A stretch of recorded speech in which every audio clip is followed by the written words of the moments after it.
E aí, tudo bem? Nesse vídeo, eu quero discutir com você a solução para a chamada equação do calor, ou equação da difusão, com condições de contorno de Dirichlet. Sendo que aqui eu estou apresentando a EDP do calor homogênea.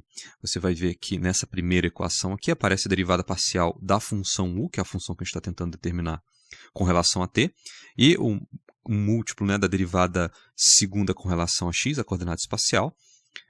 E não aparece nenhuma outra função de t ou de x. Então, a gente está trabalhando aqui no caso homogêneo. E essa é a EDP do calor com uma única coordenada espacial. Então, a gente tem essa função u de x e de t, certo? X é a coordenada espacial e t é a coordenada associada ao tempo. E o nosso objetivo é, então, descobrir que função u de x e t consegue atender essas três equações, essas três condições impostas por essas três equações. Sendo que nós chamamos essa equação com condições de Dirichlet, condições de contorno de Dirichlet, pelo seguinte. Quando você olha para essa equação 2, a primeira equação é a EDP em si, né? E essa equação 2 ela dá uma informação sobre a distribuição de temperatura U de x e t, só que nos extremos da barra, nos extremos esquerdo, que a gente chama, né, da posição 0 com relação a x, e nesse extremo direito, que é a posição L, x igual a L.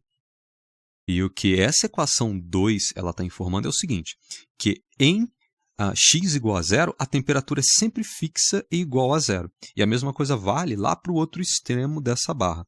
A temperatura vai ser fixa e igual a 0.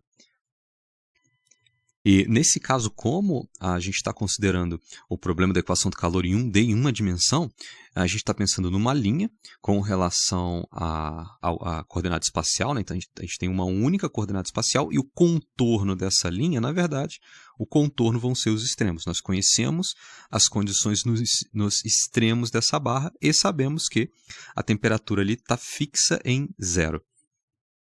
Agora, a outra informação que a gente dispõe, que é essa terceira equação, que essa informação dada pela terceira equação é o seguinte. Bom, quando t igual a 0, a distribuição de temperatura U de xt nessa barra, ou seja, a U de x 0, é conhecida, é f de x. E essa f de x é exatamente essa função que a gente está olhando aqui. É essa função aqui.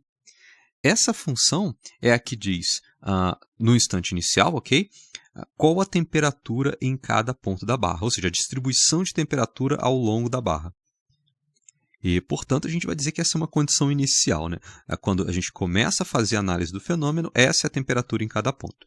Então, o que vai acontecer com o tempo? Como que essa curva inicial vai se alterar durante o tempo? Bom, nós temos, então, informações nos extremos, informação da distribuição inicial. Então, vamos passar para a solução dessa EDP. Como que a gente faz para resolver esse problema? Bem, a abordagem para a solução desse problema, típica, né? Aqui a gente está falando de uma barra, então a gente está falando de um domínio espacial finito, vai de 0 até L. A tática, em geral, é resolver pelo método da separação das variáveis. E vou avisar desde já, esse vídeo é um vídeo longo, porque o problema ele exige uma análise cuidadosa. E então, por conta disso, eu vou dividir em passos. E o primeiro passo vai ser o seguinte. Nós temos essa função u de x e de t. A solução de uma EDP pelo método da separação de variáveis é supor o seguinte, que essa função que define a temperatura em cada ponto dessa barra, em cada instante t, ela pode ser escrita como o produto de uma função só de x vezes uma função só de t. E daí vem a ideia de separação de variáveis separadas. A suposição é que a u de x e t pode ser escrita como um produto entre uma função só de x vezes uma função só de t.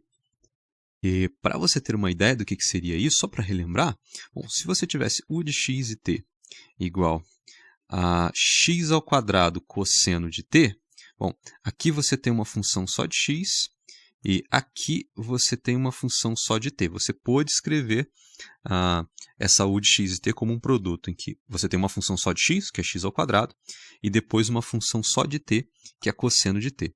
Se você tivesse alguma coisa como x ao quadrado mais t, bom, isso já não funciona mais. Você não consegue escrever x ao quadrado mais t como produto de uma função só de x vezes uma função só de t. Então, a suposição desse método de separação de variáveis é que isso é possível. A solução é possível de ser escrita dessa maneira. E então, utilizando essa suposição, a gente não tem certeza, vamos ver se funciona, nós vamos escrever essa equação diferencial, equação 1, que é essa aqui de cima, que define a EDP em si, com a U sendo escrita dessa maneira. Então, nós temos que, pela EDP, a derivada de U com relação a t é igual a k vezes a derivada parcial de segunda ordem com relação a x dessa função u. Ou seja, a derivada parcial com relação a t da função x de x vezes t de t é igual, então, a k vezes a dρ2 dρx2 da função x de x vezes t de t, dessa maneira. Agora, quando você calcula a derivada parcial com relação a t, bem, o x é uma constante, e ele aparece aqui multiplicando a função t de t. Então, você não tem que trabalhar em termos de derivar a x de x, é só a t de t, já que aqui a gente tem uma multiplicação, né? Então, a gente tem x de x vezes t' de t. Isso vai ser igual, então, a k, e a mesma lógica se aplica aqui. Agora, a derivada segunda é com relação a x, e t de t é uma constante que está multiplicando a função de x.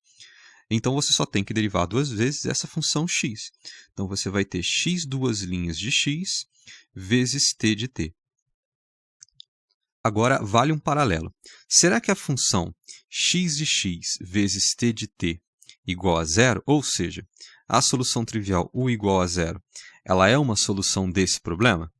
Bem, se você utilizar u igual a zero, e você calcular a derivada de zero com relação a t é igual a zero, é igual a k vezes a derivada de zero, duas vezes sendo derivada com relação a x, é igual a zero.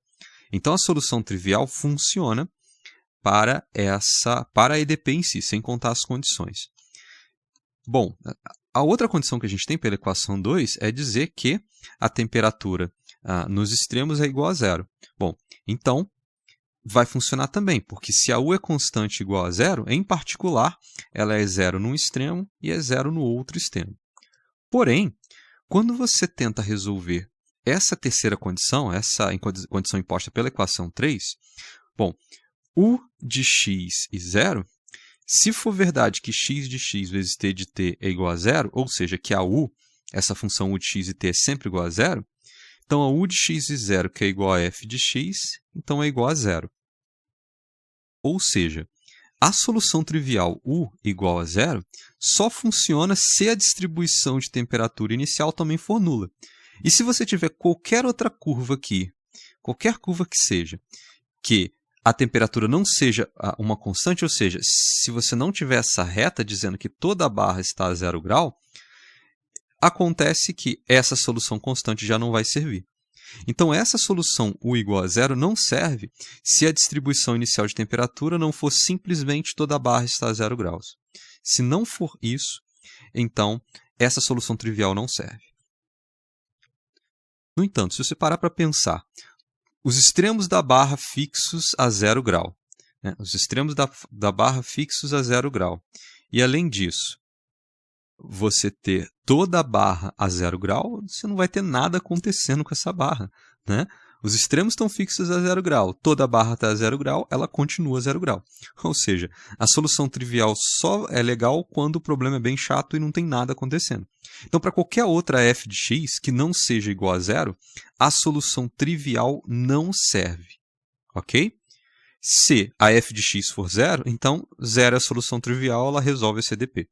Então, supondo, deixa eu apagar isso tudo aqui, então, supondo que nós estamos no caso em que a x de x vezes a t de t não é igual a zero, então deixa eu até anotar isso aqui.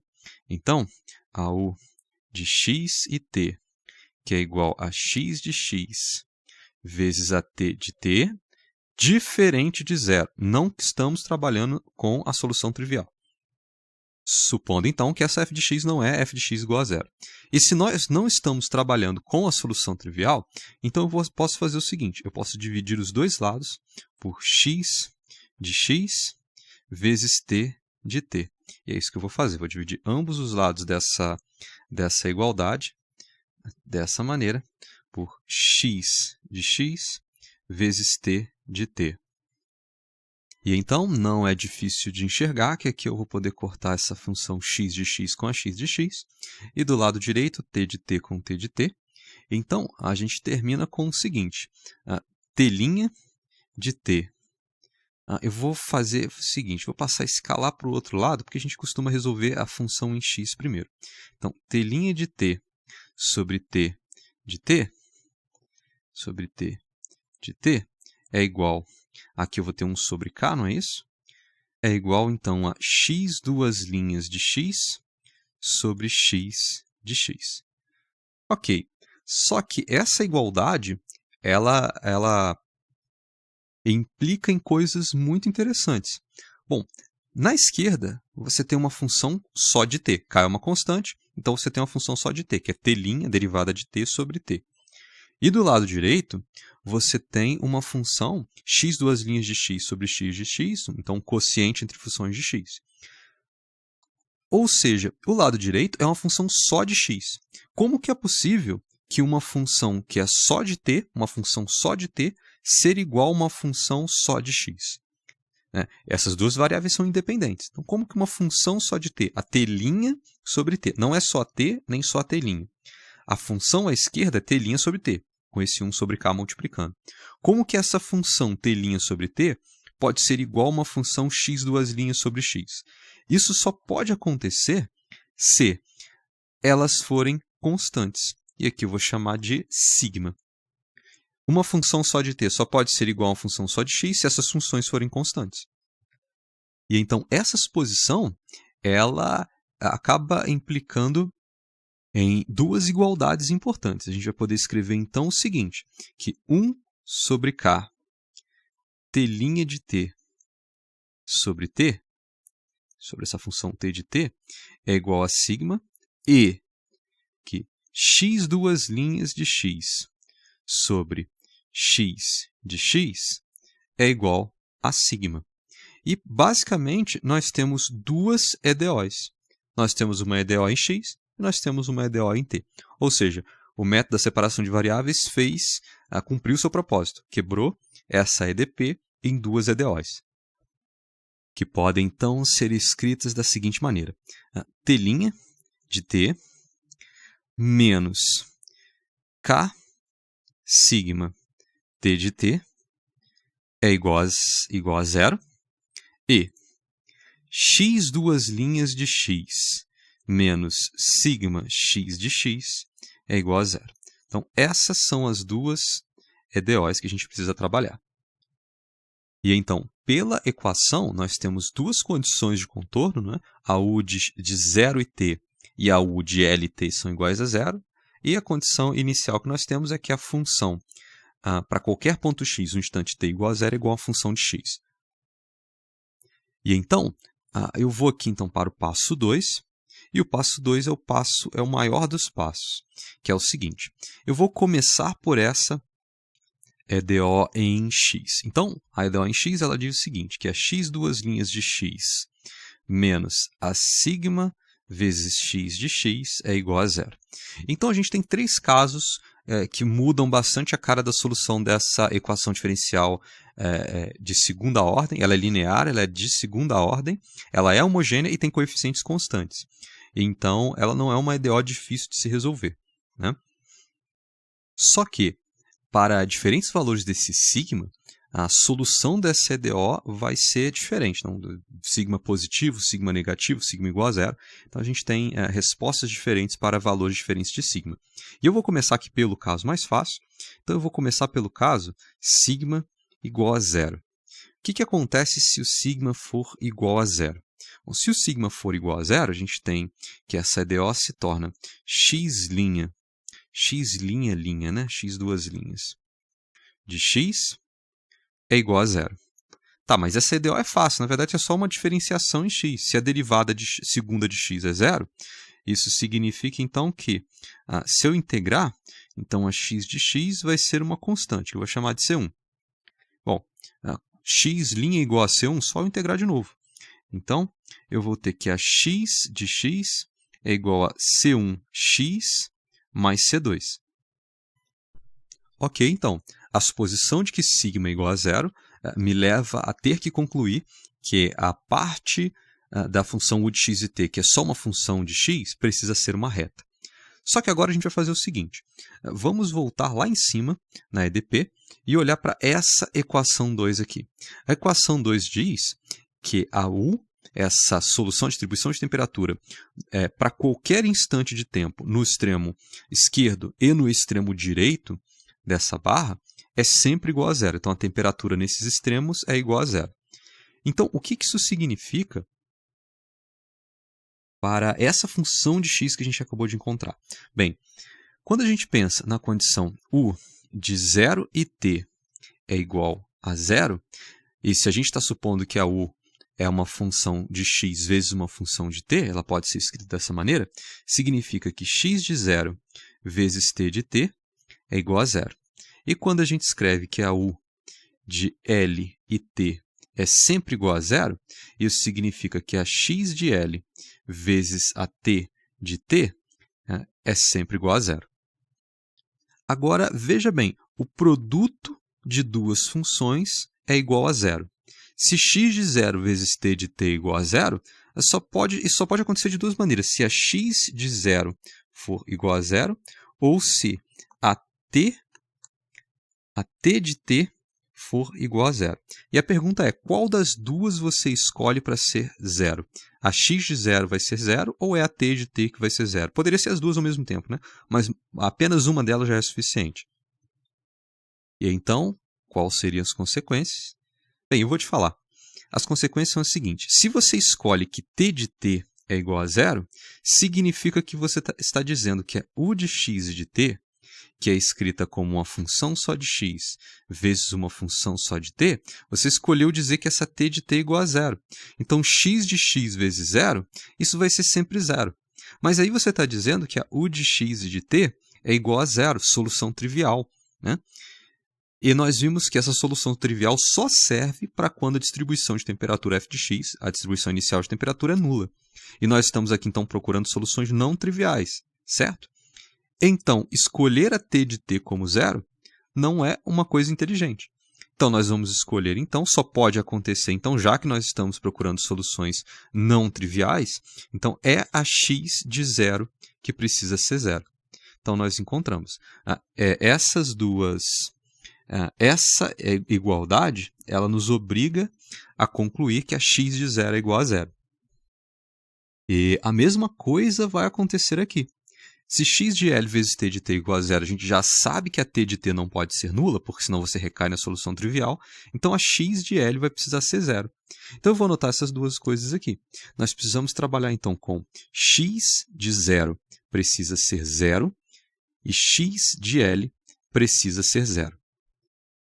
E é importante manter atenção para esse resultado, que na verdade esse resultado vai ser repetido, utilizado de novo nas outras condições. A x de 0 precisa ser zero e a x de L precisa ser zero. Só que para agora, para esse nosso caso de sigma igual a zero, isso tem consequências para essa solução na forma de reta, né? Isso significa então que x de 0, que é C1 vezes 0 mais C2, precisa ser, bom, C1 vezes 0 dá 0 mais C2 dá o C2, e isso precisa ser zero. E nós acabamos de concluir que C2, então, é igual a zero, então a nossa x de x, bom, a nossa x de x é simplesmente C1 vezes x. Só que se a gente utilizar agora a outra condição, que diz que x de L é igual a C1 vezes L, e isso precisa ser zero, bom, L é o comprimento da barra, 1 metro, 2 metros, 50 centímetros, 2 quilômetros.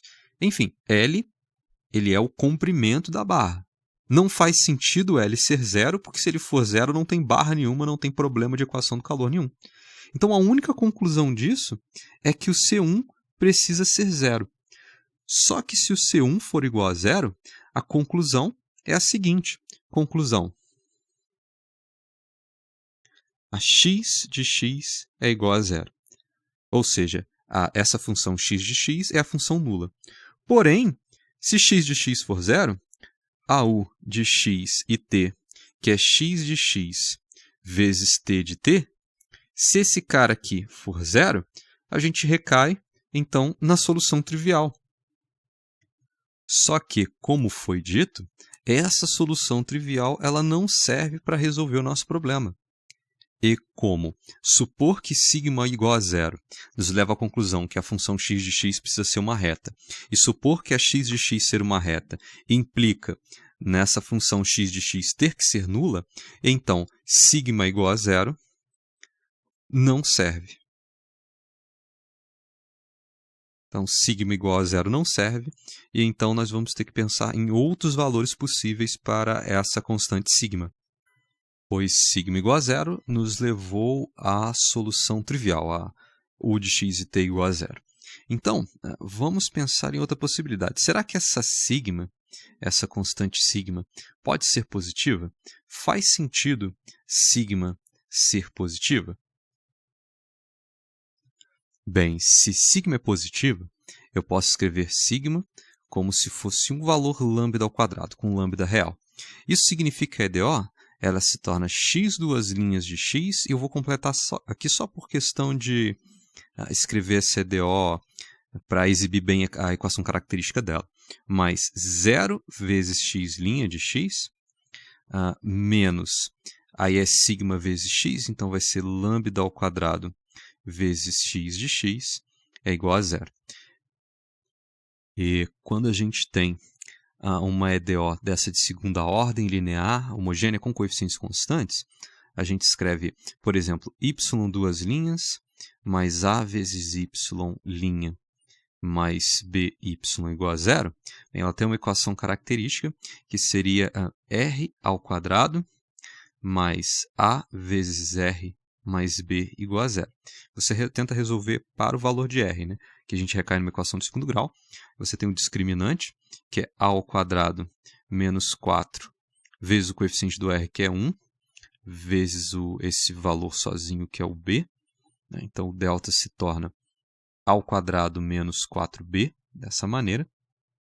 Então, as soluções para r possíveis são r é igual a menos a mais raiz de a ao quadrado menos 4b sobre 2 e menos a menos raiz de a ao quadrado menos 4b sobre 2. Essas são as soluções para r. E a solução geral seria y de x igual a c1 exponencial desse primeiro valor, menos a, mais raiz, eu vou chamar de delta, porque vai ficar mais fácil, sobre 2x mais c2 exponencial de menos a mais raiz desse delta sobre 2, mais não menos, né? Menos raiz desse delta, ficou ruim aqui, vezes x, então é exponencial, dessa maneira. E ao menos essa é a solução se no final das contas, né, o menos a mais raiz de delta sobre 2 for maior do que zero. Mas enfim, é assim que a gente resolve a EDO. Eu vou entrar em detalhes agora para o nosso caso específico. Né? Vamos resolver o nosso caso específico. Pode ser interessante então você fazer, relembrar aí como se resolve equações diferenciais ordinárias de segunda ordem, homogênea, linear. Então a equação característica aqui se torna r ao quadrado menos lambda ao quadrado igual a zero. E essa é fácil de resolver. O r ao quadrado vai ser igual a lambda ao quadrado, o que significa que esse r vai ser igual a lambda, ou o r vai ser igual a menos lambda, dessa maneira. E aqui eu estou imaginando o lambda positivo, ok? Para a gente não ter problema quando fizer a raiz. Se você não quiser imaginar o lambda positivo, a gente teria que pensar em questão de módulo, né?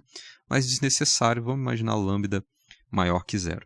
Isso significa que a solução x de x, ela vai ser, deixa eu escrever um pouco mais embaixo, essa solução x de x vai ser da forma, então, c1 exponencial de lambda x mais c2 exponencial de menos lambda x. E relembrando as condições de contorno já visitadas, já explicadas, a gente precisa que x de 0 seja 0 e que x de L também seja 0. E se a gente aplica essas condições a esse protótipo de x que nós encontramos aqui, bem, x de 0 é exponencial, aliás, c1 exponencial de lambda vezes 0, mais C2 exponencial de menos lambda vezes zero. Exponencial, isso vai dar zero no expoente nos dois casos, então isso é simplesmente C1 mais C2, e isso precisa ser igual a zero, o que nos leva imediatamente a C2 igual a menos C1. Agora, quando a gente aplica o limite, o L, nessa função x, então x de L vai ser igual então a C1 exponencial de lambda L mais C2 exponencial de menos lambda L. Agora, como C2 é igual a menos C1, eu posso colocar aqui então menos C1 dessa maneira, exponencial de menos lambda L, que eu também posso escrever como C1, que multiplica exponencial de lambda L menos exponencial de menos lambda L. E então eu vou fazer o seguinte, eu vou multiplicar por exponencial de lambda L e dividir por exponencial de lambda L. Pelo seguinte, bom, a gente vai ficar com C1. Bom, quando eu aplicar essa distributiva, né, esses dois termos ali do parênteses, com esse exponencial de lambda L, eu vou ter, então, exponencial de 2 lambda L menos, se você juntar essa exponencial, se você juntar essa exponencial com essa, bom, vai ser lambda L menos lambda L, vai dar 0, exponencial de 0 é 1. Dessa maneira, dividido por exponencial de lambda L. E isso, então, precisa dar zero, porque a definição aqui, né, o que a gente tinha discutido antes, x de L precisa ser zero. Imediatamente, essa igualdade, bom, como exponencial de lambda L, bom, não vai ser zero, lambda é um número, e L é o valor, né, o tamanho dessa barra. Então, exponencial de um número que não é zero, né, esse lambda não, a gente não está no caso lambda igual a zero, ok? A gente está no caso sigma maior que zero, e se sigma é maior que zero e sigma é lambda ao quadrado, lambda não pode ser zero. E então, esse número aqui, lambda vezes L, não pode ser zero, exponencial desse número eu posso multiplicar ambos os lados agora por exponencial de lambda L vezes exponencial de lambda L, dessa maneira, e no final das contas a gente vai terminar com C1 exponencial de 2 lambda L menos 1 é igual a zero. E daí a gente tem uma multiplicação, ou esse termo é igual a zero, ou esse termo é igual a zero. Bom, para que exponencial de 2 lambda L menos 1 seja igual a zero, então a exponencial de 2 lambda L precisa ser igual a 1. Mas exponencial de 2 lambda L só é igual a 1 se o lambda for zero, certo? Porque a gente sabe que o L, o comprimento da barra, não vai poder ser zero. Só que a gente não pode ter lambda igual a zero, porque a gente está no caso sigma maior que zero, e o sigma é lambda ao quadrado. Se o lambda fosse zero, então o lambda ao quadrado seria zero, e a gente estaria falando do caso sigma igual a zero, mas a gente não está nesse caso. Então, não é essa igualdade, não é esse termo entre parênteses que é igual a zero. O que sobra, então o C1 vai precisar ser zero. Só que se o C1 for zero, o que vai acontecer? Deixa eu voltar aqui. Se o C1 for zero, que é a conclusão imediata dessa igualdade, então a gente tem C1 igual a zero, só que então a nossa x de x se torna 0 exponencial de lambda x mais 0 exponencial de menos lambda x. Bom, eu poderia até colocar menos 0, né, porque o C2 é menos C1, mas de qualquer maneira a gente está dizendo que x de x é igual a zero. Essa é a conclusão. Mas essa conclusão já foi discutida, não vale. A gente não pode ter essa x de x igual a zero, porque isso nos leva à solução trivial, né? O U de x t igual a zero. Então, essa é a conclusão. Então, se a gente adota sigma positivo, sigma maior que zero, isso nos leva à conclusão que x de x é igual a zero e não serve. Então, essa solução consequência de se adotar sigma maior que zero não serve. Ou seja, sobra para a gente ainda analisar o caso, então, sigma menor que zero. Então, sigma não pode ser zero, porque a consequência de que x de x seria uma reta, só que quando a gente substitui as condições de contorno, na verdade, a gente encontra x de x igual a zero e não serve. Isso nos leva à solução trivial. E quando fizemos a suposição sigma maior que zero, tivemos o mesmo problema. Então, agora vamos tentar escrever, vamos ver se sigma menor que zero funciona. Então, eu vou escrever sigma como menos lambda ao quadrado. Okay? E aqui eu estou assumindo o lambda um número positivo. E então, temos a EDO x duas linhas de x menos sigma x de x igual a zero. Mas se sigma é menos lambda ao quadrado, então eu posso trocar esse parâmetro, então a gente vai ter mais lambda ao quadrado, dessa maneira. Isso resulta na equação característica para essa EDO em r ao quadrado mais lambda ao quadrado igual a zero. Isso dá r ao quadrado igual a menos lambda ao quadrado, o que nos dá o r igual a lambda i ou r igual a menos lambda i. E obtivemos, então, a resposta complexa. E para te lembrar aqui, quando a gente tem como solução r igual a parte real mais b vezes parte imaginária, aí você sempre tem o conjugado também, né? E o outro r possível é o a menos bi. Bem, quando, podemos até chamar de R1 e R2 aqui. Quando você tem uma solução desse tipo, um valor complexo, para essa EDO, as soluções, então, são do tipo, nesse caso, x de x é igual x grande de x, né, que x grande é a função, x pequeno é a variável. Então, exponencial da parte real vezes x, que multiplica C1 cosseno de bx mais C2 seno de bx. Então, b é o número que multiplica o valor imaginário, né, o i. Então, bx. E nesse nosso caso, então, a lambda i menos lambda i, bom, o a é zero. Então, a exponencial de 0 vezes x dá exponencial de 0, que dá 1. Então, a gente só tem essa parte do C1 cosseno e do C2 cosseno. Então, a x de x vai ser C1 cosseno de lambda x mais C2 seno de lambda x. Porque aí, no caso, o b ele é lambda. Muito bem, vou apagar essa forma aqui. Você pode conferir depois em algum livro de equações diferenciais ordinárias e verificar essa informação que eu dei.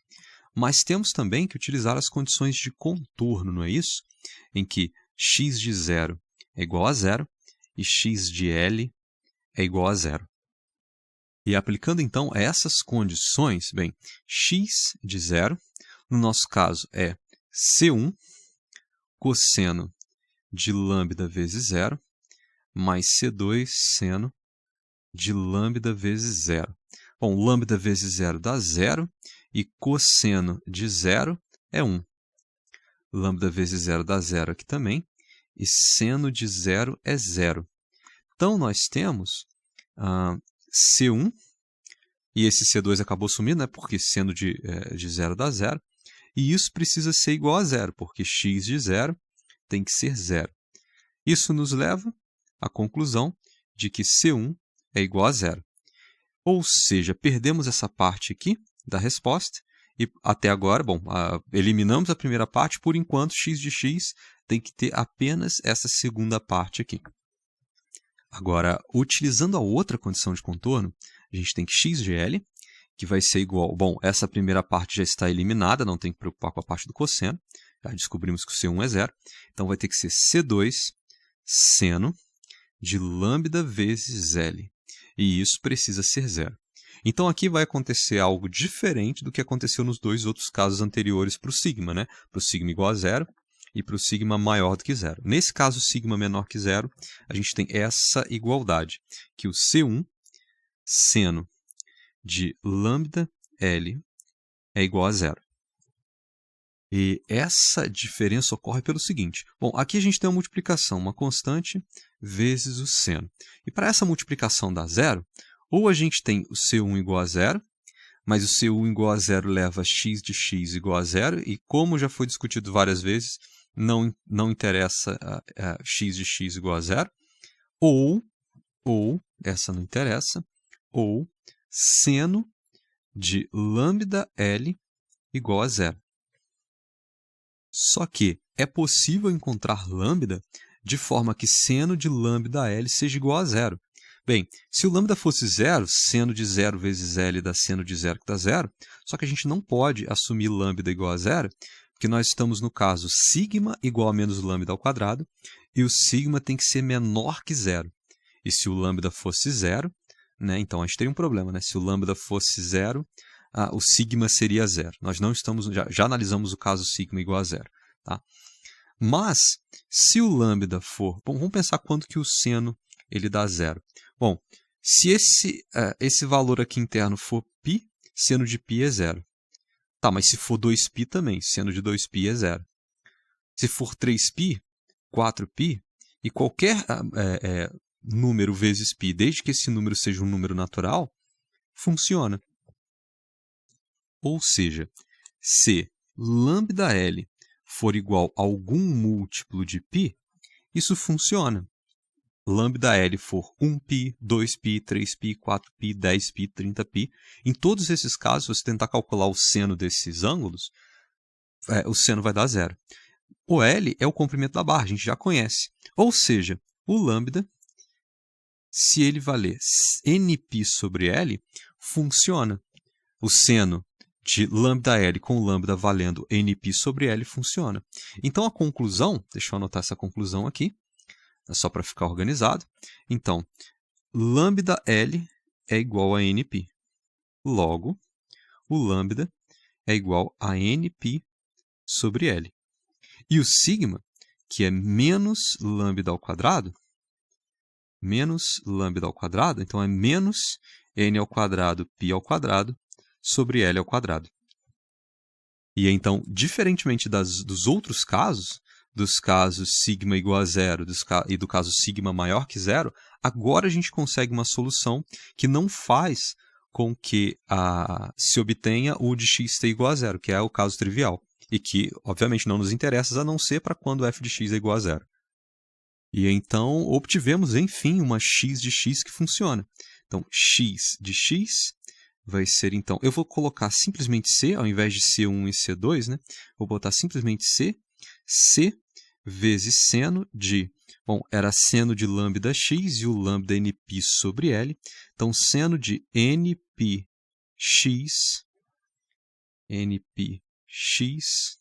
sobre L. E então, essa função x de x foi finalmente encontrada. X de x, c vezes seno de nπ sobre L. E então, tudo isso foi para resolver o segundo passo, não era isso mesmo? A EDO, bom, a EDP original está aqui, e o primeiro passo foi escrever U como uma função separável, né, as variáveis x e t, como uma função só de x vezes uma função só de t. E então, o segundo passo foi, de fato, encontrar soluções ou solução para essa EDO em x de x. Tivemos que testar vários valores de lambda, porque não existia nenhuma dica de qual valor ele seria. E no fim das contas, ou melhor, testar o sigma, né? E no fim das contas, o sigma igual a menos lambda ao quadrado funcionou. E finalmente conseguimos obter a função x de x. Ou, se você preferir, x grande de x, né? Essa função x, que é uma função de x, da variável independente x. Então agora a gente tem um terceiro passo, que é resolver a EDO em t. E a EDO em t era t' de t menos k sigma t de t é igual a zero. E a gente acabou de descobrir que o sigma é menos lambda ao quadrado, então que deu menos n ao quadrado π ao quadrado sobre L ao quadrado, Então, essa EDO é t' de t mais n2 π2 vezes k sobre L2 t de t, e isso igual a zero. E veja bem, essa é uma das primeiras EDOs que você vê no curso de equações diferenciais ordinárias. É muito simples de ser resolvido, eu vou simplesmente colocar a solução aqui. em que t de t é igual a exponencial de menos k n2 π2 sobre L2 vezes t. Essa, então, é a solução em t. Assim, e vezes uma constante, né? Eu vou chamar aqui de b. E, basicamente, esse terceiro passo está concluído. E a t de t encontrada, essa função na variável t, ela está aqui. Agora, falta, então, o quarto passo. E lembrando que a gente estava tentando determinar uma u de x e t, que é a distribuição de temperatura na barra, né? A temperatura em cada ponto para cada instante. E que a suposição é de que u de x de t poderia ser escrita como uma função só de x vezes uma função só de t. E nós temos um protótipo de função de x e um protótipo de função de t. Só que um efeito bem interessante acontece agora. Bom, se você escreve x de x vezes t de t, o que vai acontecer? Esse c vezes esse b, né, essas duas letras maiúsculas aqui, eu vou simplesmente chamar b pequeno como se fosse o c vezes b. Bom, a gente está falando de constante, né? Eu posso botar o nome que eu quiser. Eu vou colocar b pequeno aqui. Então, b pequeno, a parte do t é exponencial de menos k a n ao quadrado π ao quadrado sobre L ao quadrado vezes t, e a parte dos x é seno de nπx sobre L. E esse n surgiu porque quando a gente resolveu a equação em x, qualquer n serviria como resposta. A gente ali colocou n natural. É n igual a 1, 2, 3, 10, 20, 50, 1000. Qualquer n que você colocasse lá para tentar determinar o lambda funcionava. Isso significa o seguinte, que se você, por exemplo, escolher n igual a 3, essa resposta seria, então, exponencial de menos k vezes 9 vezes π sobre L ao quadrado, t, seno de 3πx sobre L. Essa, então, é uma resposta possível. Agora, eu posso colocar, por exemplo, como coeficiente, no lugar desse b aqui, eu posso colocar uma constante, né? Posso colocar 10. 10 funciona. Porque nenhuma restrição foi falada sobre esse c, na verdade, né? Esse c na função x e esse b na função t de t. É simplesmente uma constante. E você pode verificar que se você colocar 10, vai funcionar lá na EDP. Mas você poderia colocar também raiz de 2. Mas você poderia colocar também π. Na verdade, para cada um dos n que você escolher, aqui no caso eu escolhi n igual a 3, você pode definir um b diferente. Cada n pode assumir um b diferente, pode ter um coeficiente diferente. Por exemplo, aqui eu posso escolher um coeficiente b3, que é o coeficiente b, a constante b associada a quando se determina que o n é 3. Em outras palavras, aqui, nessa expressão, a gente costuma usar bn indicando exatamente isso. bn. Porque para cada n você pode ter, então, para cada n você pode escolher um b e ainda assim você tem uma resposta para a EDP. E qualquer n natural funciona. Para cada n natural você pode escolher uma constante bn diferente.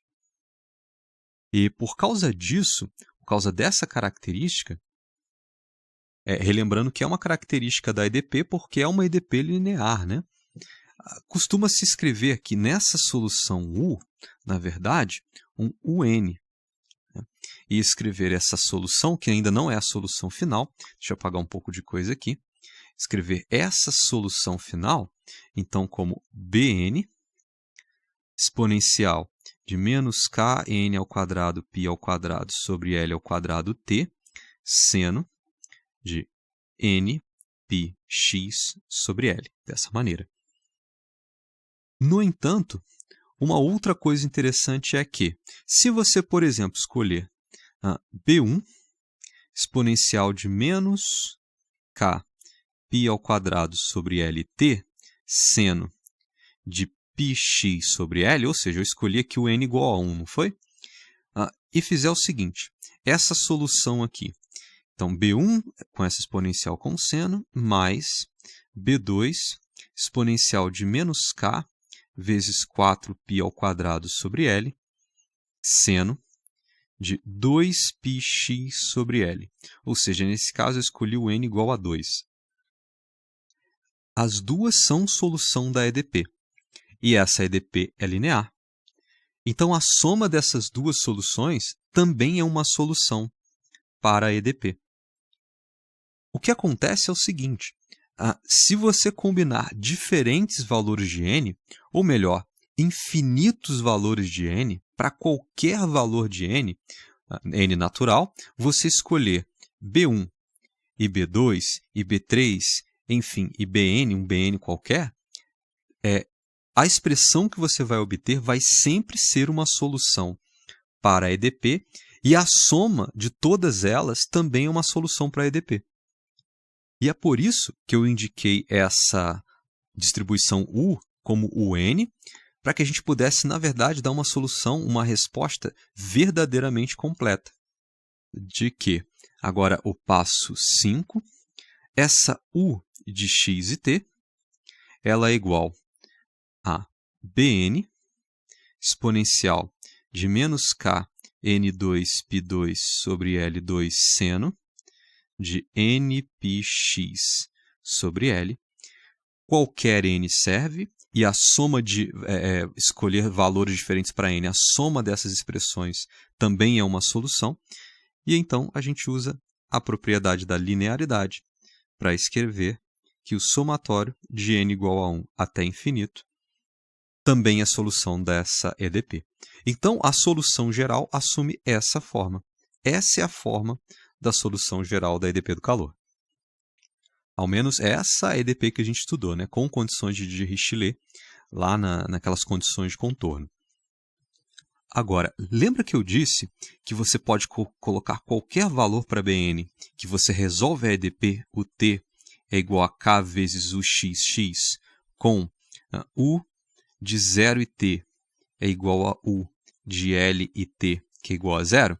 Bem, eu falei parcialmente a verdade. Por quê? Porque, embora você possa escolher qualquer Bn que atenda essas duas condições, nós temos uma terceira condição, que diz que a u de x e 0 é igual a uma função de x. E agora, com essa exigência, não é mais qualquer Bn que vai conseguir satisfazer a solução. Essa é a expressão da solução geral. Só que nós ainda não utilizamos essa condição inicial, e é essa condição inicial que, na verdade, vai fixar o valor de Bn. Ou seja, só para deixar bem claro, qualquer Bn serve quando a gente tem a EDP e quando nós temos a condição de contorno. Nesse caso, condição de Dirichlet que a gente está estudando. Porém, não é qualquer Bn mais que satisfaz a condição inicial. Nós ainda precisamos fazer essa solução atender à condição inicial. Basicamente é isso. E então, na verdade, esse é o sexto passo. Então, aqui no sexto passo, então, VI, a condição inicial diz que U de x e 0 é igual a f de x, dessa maneira. Só que, pela nossa solução obtida aqui em cima, nós vamos ter o seguinte, que a U de x e 0 é igual ao somatório de n igual a 1 até infinito de Bn seno de nπx sobre L, dessa maneira. E isso precisa ser igual a uma função f de x. E então, se você observar o que está escrito nesse último passo, bem, à esquerda, nós temos um somatório de múltiplos, né, a gente tem esse coeficiente Bn, de múltiplos de uma função seno de nπx sobre L, que é uma função periódica e ímpar. E à direita, a gente tem uma função f de x dado pelo problema, né, que significa a distribuição inicial de temperatura, só que ela está definida no intervalo de 0 a L, que é o intervalo que faz sentido para o problema, né? A distribuição de temperatura para cada ponto da barra, e essa barra tem tamanho L. Agora, sem entrar muito em detalhes sobre o tópico série de Fourier, que inclusive já tem vídeo aqui discutindo esse assunto, se você tem uma função g de x periódica e que atenda a certos pré-requisitos para que se possa escrever a série de Fourier dessa função, bem, se eu posso escrever a série de Fourier da função g de x, que precisa ser periódica, ela vai ser escrita da forma a0 sobre 2 mais o somatório de n igual a 1 até infinito de an cosseno de n ômega x mais bn seno de n ômega x. E acontece o seguinte, se g de x for uma função ímpar, acontece que ao calcular o a0 sobre 2, g de x for uma função ímpar, puramente ímpar. Então, esse coeficiente a0 ele é nulo, e na verdade cada um desses an também vai ser nulo, porque afinal de contas cosseno é uma função par, e uma função puramente ímpar não faz sentido ela possuir uma componente par, né? Então tudo isso aqui vai ser igual a zero. E então, se g de x é uma função ímpar, ela é descrita dessa maneira. Porém, não se esqueça, g de x precisa ser uma função ímpar e periódica, porque séries de Fourier servem para descrever funções periódicas. E aqui no nosso problema, essa f de x só precisa estar definida no intervalo de 0 a L, que é o intervalo no qual o problema está definido, o tamanho da barra que está sendo analisada, a distribuição de temperatura. Então, para resolver esse problema, deixa eu colocar um gráfico aqui, vamos supor que eu construa a seguinte função. Vamos supor que aqui a gente tem uma função, que é a distribuição de temperatura inicial. Aqui seria o L. Então, essa função vermelha que eu acabei de desenhar seria, então, a distribuição de temperatura na barra, a f de x. Então, está definida de 0 até L. Então, eu vou fazer o seguinte, vou copiar essa função, vou colar ela aqui, e vou fazer, na verdade, o seguinte. Eu vou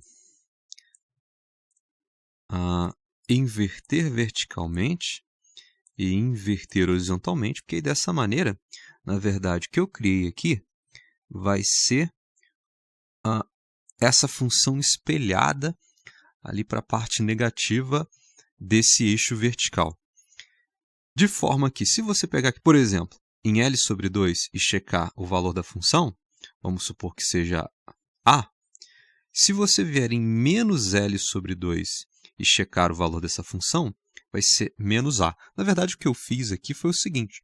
Eu estou pegando essa função f de x, que está definido de 0 até L, e eu peguei e defini essa função também para a parte invertir verticalmente e invertir horizontalmente, e então eu criei, na verdade, aqui, menos L. Ela está definida nesse momento de menos L até L. E dessa maneira, de menos L até L, essa função é ímpar. Porém, eu não vou fazer somente isso.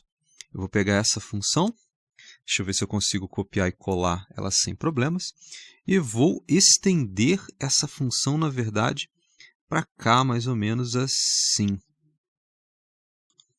E também vou estender essa função, espera aí que deu errado, vou colar ela aqui embaixo, e vou estender ela para cá, para a parte negativa também, dessa maneira aqui. E então, estender essa construção que eu fiz indefinidamente para a parte positiva e para a parte negativa desse eixo x.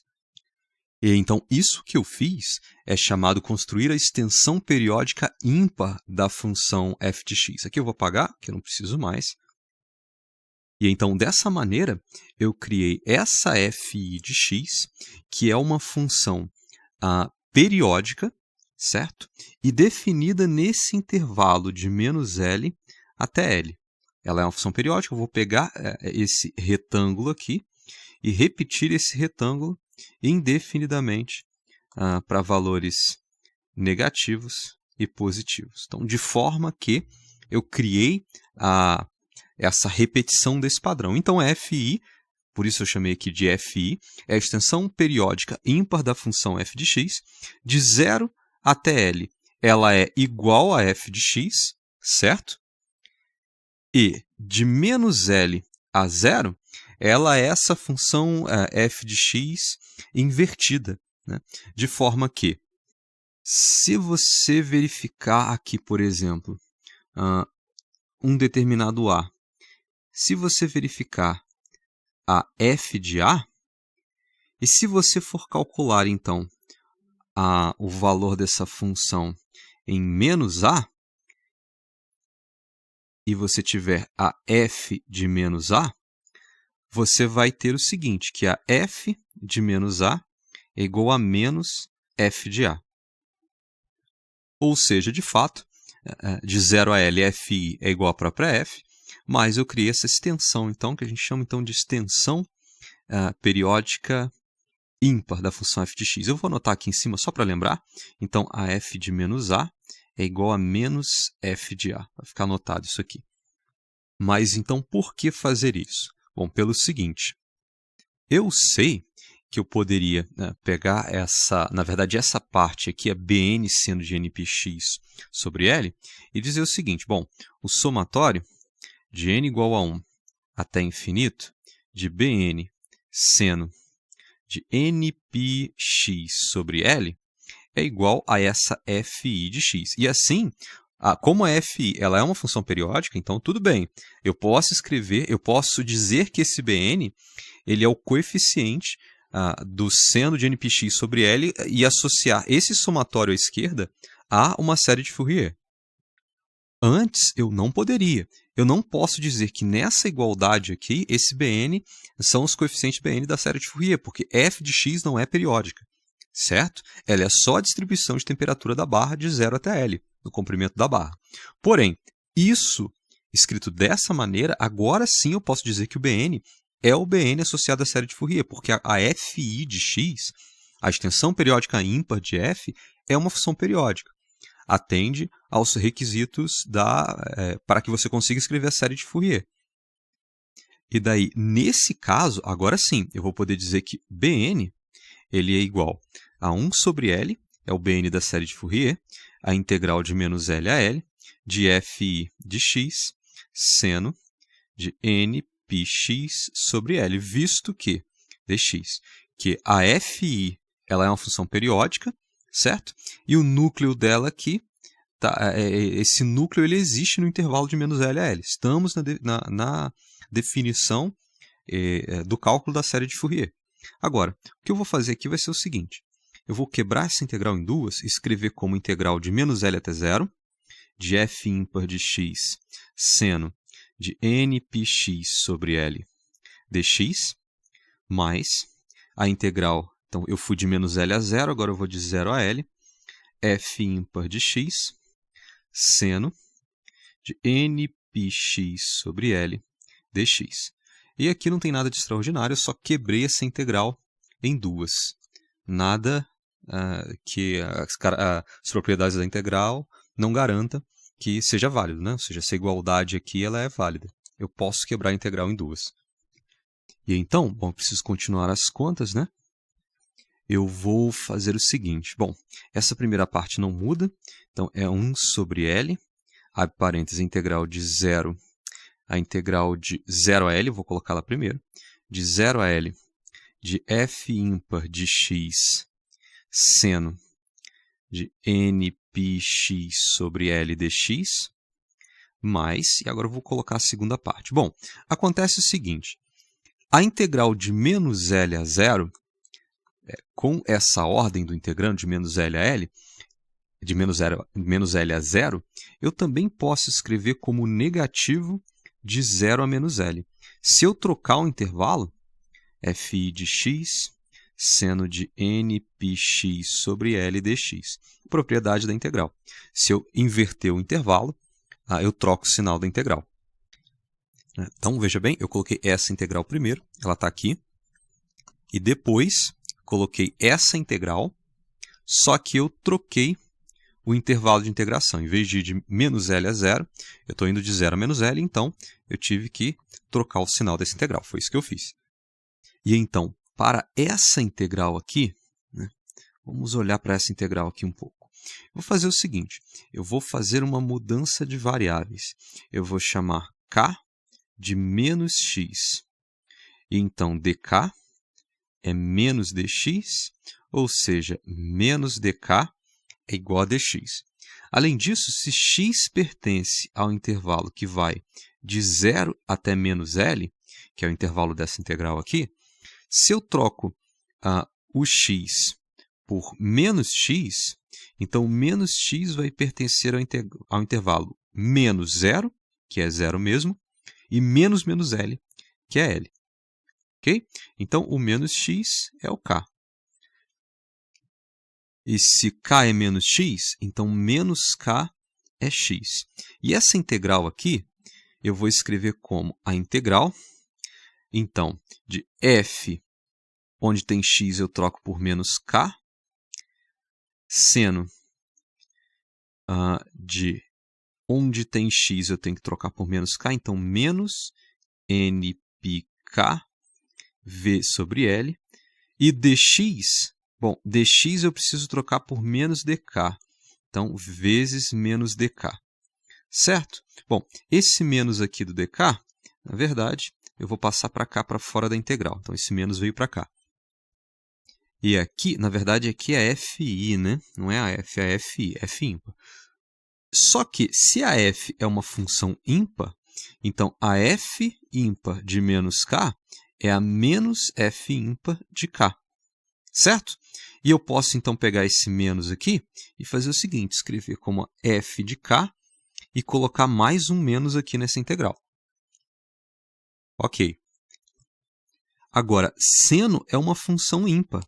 Seno de menos gama é menos seno de gama, certo?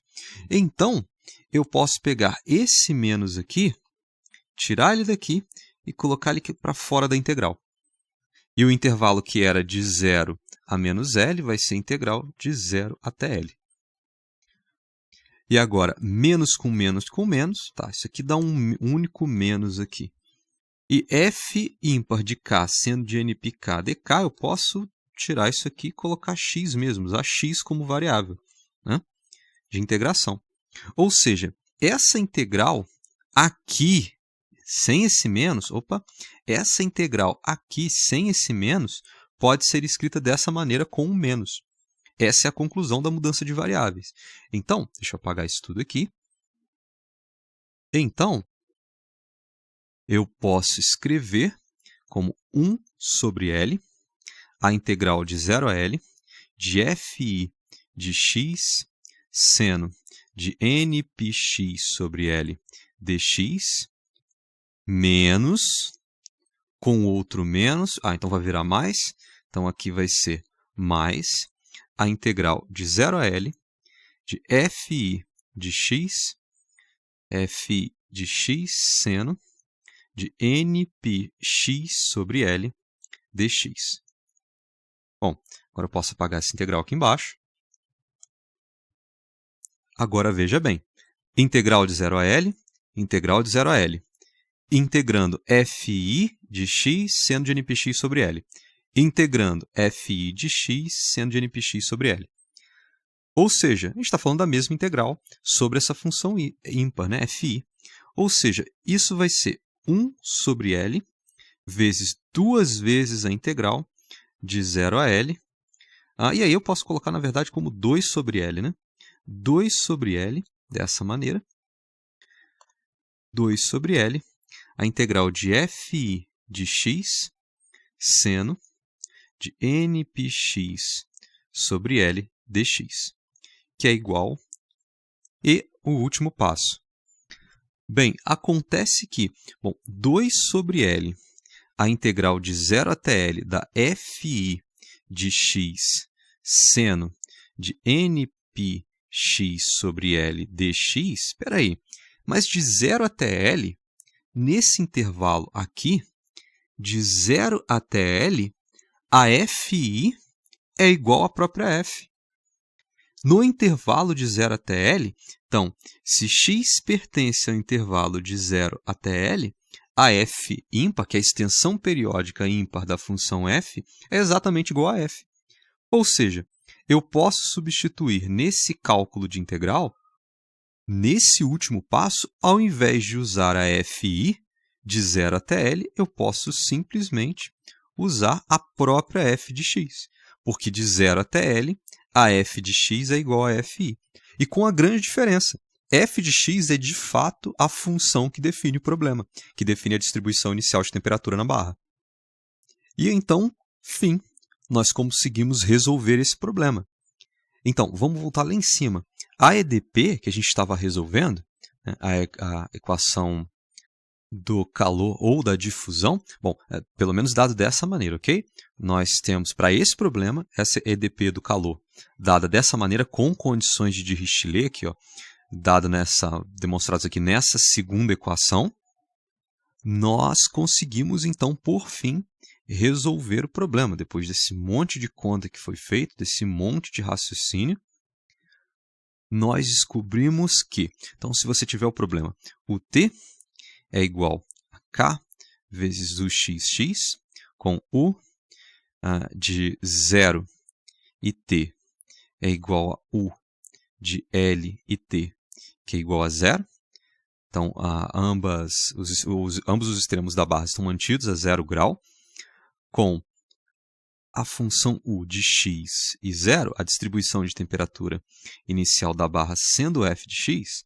Então, a solução desse problema vai ser essa função U buscada como solução do problema, U de x e de t, vai ser, então, o somatório de n igual a 1 até infinito, do Bn, esse coeficiente Bn, exponencial de menos k n2 π2 sobre L2, é o quadrado, né? T, seno de n π x sobre L.